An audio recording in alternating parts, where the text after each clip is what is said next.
এই হচ্ছে সেই জায়গা, এর ভেতরে রয়েছেন 84 খাম্বা এবং নন্দ মহারাজের আদি বাড়ি এইটাই। এই হচ্ছে আসল গোকুলের মূল দরজা।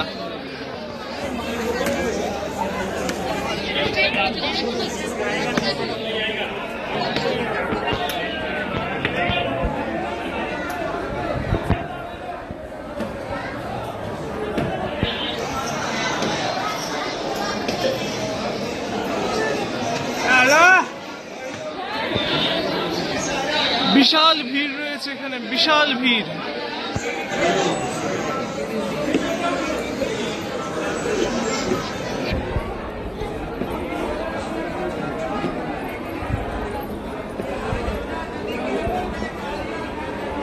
প্রাচীন অশ্বত্থ গাছ রয়েছে এখানে এবং প্রাচীন বট গাছ দুই রয়েছে।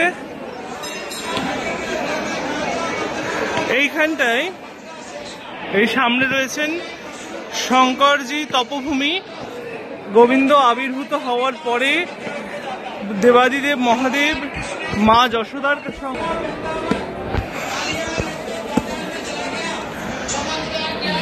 যশোদার কাছে এসেছিলেন গোপালকে একবার দর্শন করবেন বলে, কিন্তু মা যশোদা দেবাদিদেবকে দর্শন করতে দেয়নি। সেই জন্য দেবাদিদেব সেই জায়গায় এইখানে বসে পড়েছিল যে গোপালকে একবার না দেখে আমি যাব না। এই সেই মন্দির।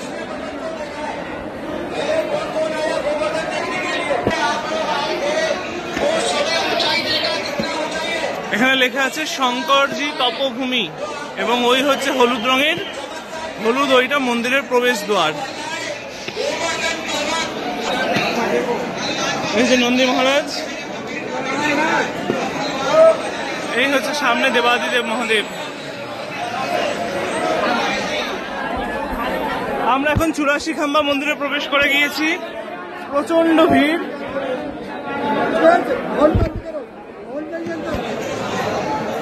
আমরা এখন 84 খাম্বা মন্দিরের বাইরে বসে আছি। এটা পেছনে আমার 84 খাম্বা মন্দির রয়েছেন।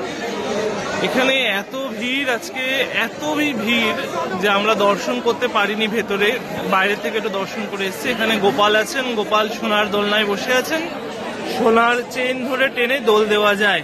এর আগে 3বার এসেছি, 3বারই দিতে পেরেছি, কিন্তু এবার আর ওই অবধি পৌঁছানো আমাদের হলো না। এত প্রচন্ড ভিড়, আর এখানে কি বলবো, বলার কিছু নেই আমার। ওই বুঝতেই পারছো কি বলতে চাইছি, সেই ব্যাপার রয়েছে। আর ওই জন্য এখন বাইরে বসে রয়েছি, একটুখানি বসে নিয়ে বাইরেটা দর্শন করব। দর্শন করে পাশে রয়েছে নন্দরাজার গোশালা, গোশালাটা একটু দর্শন করে এখান থেকে রওনা দেবো আমরা এখন এসে উপস্থিত হয়েছি এখানে। এই জায়গাটা হচ্ছে গোবিন্দ এবং বলরাম দেবের নাভি ছেদন স্থল, অর্থাৎ আতুর ঘর সহজ কথায় বলা যায়। আমরা সেই আতুর ঘরের সামনে এখন বসে আছি।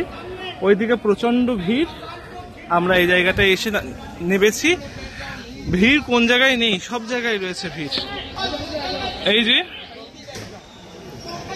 এই হচ্ছে সেই স্থল যেখানে ভগবান গোবিন্দ এবং বলরাম গোকুলের জন্মস্থান। এই হচ্ছে সেই গোকুলের জন্মস্থান।